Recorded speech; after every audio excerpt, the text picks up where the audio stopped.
আজকে নিয়ে নিয়েছি একটি ওড়না। এটা ঘরে পরে থাকা একটা ওড়না, একদম নতুন ওড়না, বাট ইউজ করা হয় না। তো এই ওড়নাটা দিয়ে চমৎকার একটি জামা তৈরি করব। এটা হাতের মানে হস্তশিল্পের কাজ করা একটি ওড়না, হস্তশিল্পের কাজ করা একটি সুন্দর থ্রি পিসের ওড়না। এই ওড়নাটি অনেকদিন যাবৎ পরে আছে, ইউজ করা হয় না। আর এটার সাথে আছে এই যে কুশি কাটার কাজ করা চারপাশেই। তো এই দুইটি মাথার সাইডে এরকম চওড়া কাজ করা, আর এই সাইডগুলোতে চিকন কাজ করা। তো এটা অনেকদিন যাবৎ ভাবছি একটা বেবির জন্য জামা বানাবো। আজকে ফাইনালি কাজ শুরু করে দিয়েছি। নর্মালি একটি নতুন কাপড় তৈরি করার সময় যেভাবে মেপে নিই, এখানেও ঠিক সেমভাবেই আমি মেপে নিয়েছি। তো এখানে 2 গজ, এই যে এখানে হচ্ছে ডাবল পার্ট, যেহেতু এই যে 2 গজ, আর এখানে আছে 7 ইঞ্চি, তার মানে এখানেও ডাবল 2 গজ 14 গিরা কাপড় আছে এখানে। এই ওড়নার প্রস্থ আছে 37 ইঞ্চি। আর যেহেতু প্রস্থ ভালো আছে, তো জামাটা খুব সুন্দরভাবে তৈরি করতে পারবো। এখানে জামা তৈরির ক্ষেত্রে আমি সাইড থেকে কোনো কাপড় কাটবো না, আর এই নিচে থেকেও কাপড় কাটবো না। আর এটা সেলাই করতে কিন্তু অনেকটা ইজি হবে, কারণ এই নিচের দিকে সেলাই দিতে হবে না, এই ক্রুশের কাজটাই নিচের রাউন্ডের অংশ হবে। তো এই জন্য আমি প্রথমেই একদম সরাসরি এই যে নিচের অংশ, এভাবে যে ওড়নাটা আছে, ওড়না থেকে একদম এই নিচে থেকে 22 ইঞ্চি কাপড় কেটে নিব জামার নিচের রাউন্ডের জন্য। কারণ এখানে আমি আলাদাভাবে আর কাপড় ভাঁজ করব না, যেহেতু জামার লম্বা হবে 34 ইঞ্চি। আমি এখান থেকে সরাসরি এই 22 ইঞ্চি কাপড় কেটে নিব।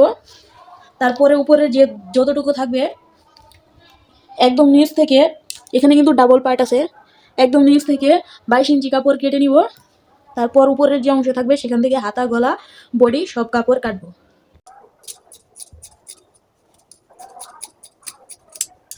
এই তো নিচের রাউন্ডের অংশ আলাদা করে নিলাম। এখন এখানে একটু চিহ্ন করে নিচ্ছি, এটা মাঝ বরাবর থাকবে। এই রাউন্ড নিয়ে আর কোনো কাজ করতে হবে না। জামার রাউন্ডের অংশ কাটার পর এই যে অবশিষ্ট অংশ আছে, সেটা থেকে এখন বডি এবং হাতার অংশ তৈরি করব। তার আগে এই যে সাইডে কুরুশের কাজ আছে, এটা আমি 1/2 ইঞ্চি করে কাপড় রেখে কেটে আলাদা করব। কারণ আমি চেষ্টা করব এই ডিজাইনটা আমি জামার অন্য একটা অংশে সেট করে জামাটাকে আরো সুন্দর করে তোলার জন্য। এখানে এই অংশ আমি আলাদা করে রাখলাম। আমি চেষ্টা করব অন্য আরেকটা ডিজাইনে এই কুরুশের কাজটা ইউজ করার জন্য, যেন জামাটি দেখতে আরো আকর্ষণীয় হয়। এই একটা সাইড থেকে এখন বডির অংশ দাগ দিয়ে নিয়েছি। এখানে গলা 2.5 ইঞ্চি চওড়া, ছোট জামা তো এই জন্য 2.5-এর একটু কম দিয়েছি, 2.25 ইঞ্চি।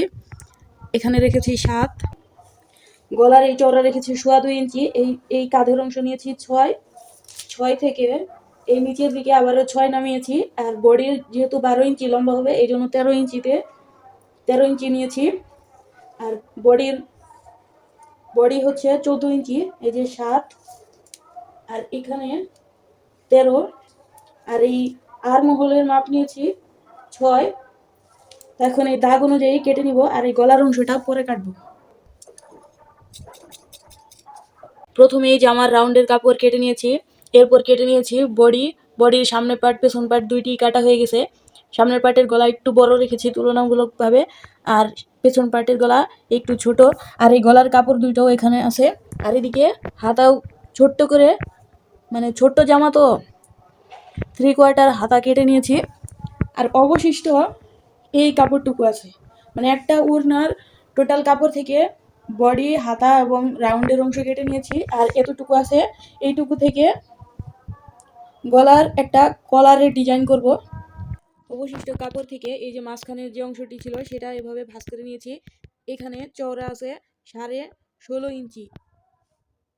এখন এই কাপড়টিকে আবার এই দিকে ভাঁজ করব, মানে এখানে টোটাল 4 ভাঁজ কাপড় হবে। এই কাপড়টি 4 ভাঁজ করার পর এটা চওড়া পাওয়া গেছে 6.25 ইঞ্চি। এইদিকে একটু কম বেশি আছে, এই জন্য 6.25 ইঞ্চি কাপড় এখানে নিয়েছি চওড়া হিসাবে। আর এখন এই যে পেছন পার্টের গলার কাপড় আর সামনের পার্টের গলার কাপড় দুইটি ইউজ করব এই গলার কাটার জন্য। 6 ইঞ্চি চওড়া একটি 6 বা 7 ইঞ্চি চওড়া কাপড় নিতে হবে। নিয়ে যে দিকটায় সামনের অংশ করব সেই দিকে 5 বা 6 ইঞ্চি কাপড়, যে দিকটায় সামনের অংশ তৈরি করব সেই দিকে 5 বা 6 ইঞ্চি কাপড় বাদ রাখবো। তো আমি এখানে 6 ইঞ্চি কাপড়ই বাদ রাখছি। 6 ইঞ্চি রেখে এখানে একটু মার্ক করে নিলাম। এখন এই যে এটা কিন্তু এই বড় অংশটা হচ্ছে সামনের গলার অংশ, আর এটা পেছন গলার অংশ। তো এই বড় অংশটা আমি, যেটা সামনের গলার অংশ, সেটা আমি এখানে বসিয়ে দিলাম, খুব সুন্দর করে মাপ মতো বসিয়ে দিলাম। আর সাথে এই পেছন গলার অংশটাও খুবই সুন্দর করে একসাথে একই মাপে এই যে একসাথে বসিয়ে নিলাম। নিয়ে এখন এই মাপ অনুযায়ী কেটে নিব। তার আগে এখানে একটু চিহ্ন করে রাখি, এটা হচ্ছে কাঁধের অংশ। কাঁধের সুবিধার ক্ষেত্রে এখানে একটু চিহ্ন করে রাখলাম।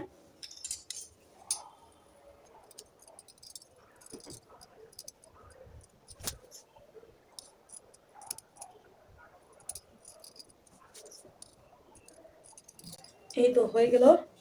এখান থেকে কিন্তু এই অংশটা আমি এখন আলাদা করে নিব, এটার আর প্রয়োজন নেই। এখন যেহেতু আমি এখানে চিহ্ন করে নিয়েছি, এটা সামনের পার্ট, এটা পেছন পার্ট, তো এই দিক থেকে সামনের পার্ট থেকে আমি এখন 4.5 ইঞ্চিতে চিহ্ন করব। 4.5 ইঞ্চি রাউন্ড করে আমি এইভাবে রাউন্ড করে দাগ দিয়ে নিব। এখান থেকে 4.5 ইঞ্চি দাগ দিয়ে আমি সম্পূর্ণ রাউন্ডই 4.5 ইঞ্চি করে দাগ দিয়ে নিয়েছি। এখন এই কাঁধের অংশটা আমি একটু মাপ দিয়ে নিব। কেউ চাইলে এই মাপেই তৈরি করতে পারেন, কিন্তু আমি এই এই অংশটাতে চওড়া একটু বেশি দিব আর কাঁধের অংশে চওড়া একটু কম দিব। এই জন্য এখানে আমি কাঁধের চওড়াটা মেপে নিচ্ছি, এখানে 3.5 আছে। তা আমি এই অংশটাতে যে পরিমাণ দিব তার চেয়ে এখানে 1 ইঞ্চি বা 1.5 ইঞ্চি কম দিব। তো এখানে আমি রেখেছি 4.5, সেলাই করার পর হবে 4। তো সেই অনুপাতে আমি এখানে 3.5 কাটবো, সেলাই করার পর হবে 3। তো এখানে যেহেতু আমি কাঁধের অংশ চিহ্ন করে নিয়েছি, এই যে আমি এখানে 3.5 ইঞ্চিতে দাগ দিয়ে নিলাম। এটাই আমার কাটার দাগ হয়ে যাবে, এখান থেকে আমি কাটবো। আমি আবারও এখানে আর একটু 4.5 ইঞ্চিটা কনফার্ম করে নিচ্ছি এখানে। এরপর এইদিকেও কিন্তু সেম চওড়াই দিব 4.5, শুধু চওড়াটা কমবে এইদিকে। তো আমি একদম এরকম না ঘুরিয়ে হালকা করে এইভাবে ঘুরিয়ে নিচ্ছি। এখানেও সেম ভাবে আমি হালকা করে ঘুরিয়ে নিব। জাস্ট হচ্ছে এখান থেকে চকটা ধরে হালকা করে ঘুরিয়ে নেব। এদিক থেকে এখানে আমি কাজের সুবিধাতে 2.5 ইঞ্চিতে দাগ দিয়ে নিলাম একটু, নিয়ে এখান থেকে আবার একটু চক ধরে জাস্ট হালকা করে এইদিকে শেপ দিয়ে নেব। মানে আমি এই ডিজাইনটা তৈরি করবো এমন ভাবে এটা পুরোপুরি আলাদা হবে না, জাস্ট এখান থেকে হালকা একটু কেটে এতটুকু জয়েন্ট থাকবে, বাট এখান থেকে হালকা করে জয়েন্টটা আলাদা হয়ে আসবে। এই তো আমি রাউন্ড শেপটা দিয়ে নিয়েছি।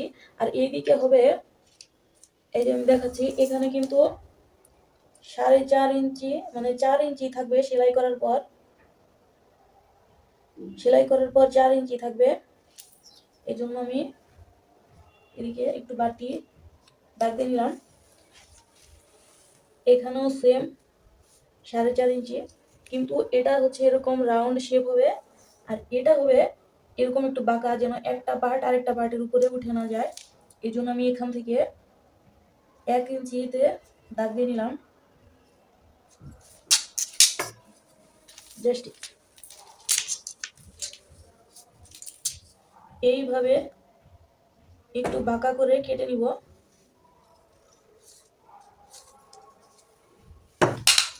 এভাবে একটু বাঁকা করে কেটে তারপরে এই শেপ অনুযায়ী কেটে নিব।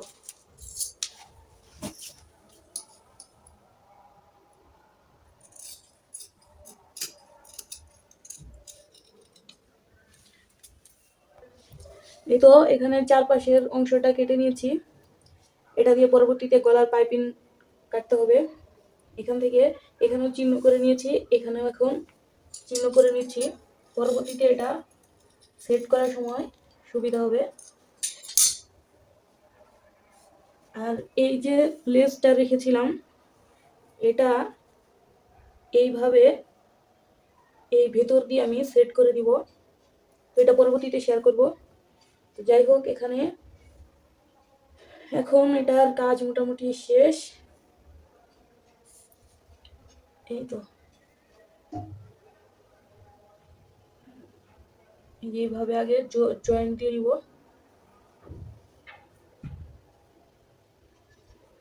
এই মাঝখানের অংশটা কাটা পড়ে নাই, এই যে আমি দেখাচ্ছি। এই যে এই পর্যন্ত যখন সেলাই যাবে তখন এইটা আরেকটু ভেতরের দিকে চলে আসবে।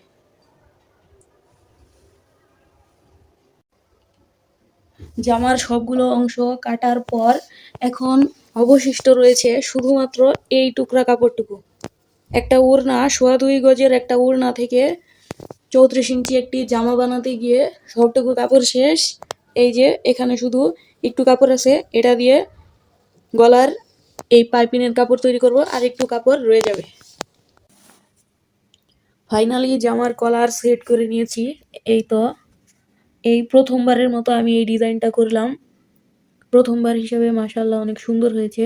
আর এই যে দুইটা দুইটা অংশ, এই যে যেটা একটু কেটে দিয়েছিলাম পেছনের অংশ বাঁকা করে, এই দিক থেকে শুরু করে, আর এই যে এই অংশটা আমি বলেছিলাম যে এখানে সম্পূর্ণ আলাদা করব না, হালকা একটু জয়েন্ট থাকবে। তো এই তো ফাইনালি কলার সেট করা হয়ে গেছে। আর এখানে দুইটা বোতামের ঘাট তৈরি করেছি, এখানে জাস্ট দুইটা বোতাম সেট করে দিব। এখন শুধু সাইড সেলাই দিয়ে হাতা সেট করব এবং নিচের রাউন্ডটা সেট করে নিব। ভেবেছিলাম এই কুশি কাটার এই কাজটা এই কর্নার দিয়ে ভেতর দিয়ে সেট করে দিব, কিন্তু দেখলাম যে খুব বেশি ভালো লাগে না, এই জন্য এটা ছাড়াই দিয়ে দিয়েছি। এটাও মাশাআল্লাহ অনেক সুন্দর হয়েছে। এখানে বডির পার্ট রেডি, হাতা, গলা, সাইড সব সেলাই দেওয়া শেষ। এখন শুধু নিচের রাউন্ড অ্যাড করা বাকি। তো এই পর্যন্ত মাশাআল্লাহ অনেক সুন্দর হয়েছে। এখানে পাইপিং দিয়ে দিয়েছি, বডিতে এখন শুধুমাত্র দুইটা বোতাম সেট করে দিলেই হয়ে যাবে। ফাইনালি জামা কমপ্লিট।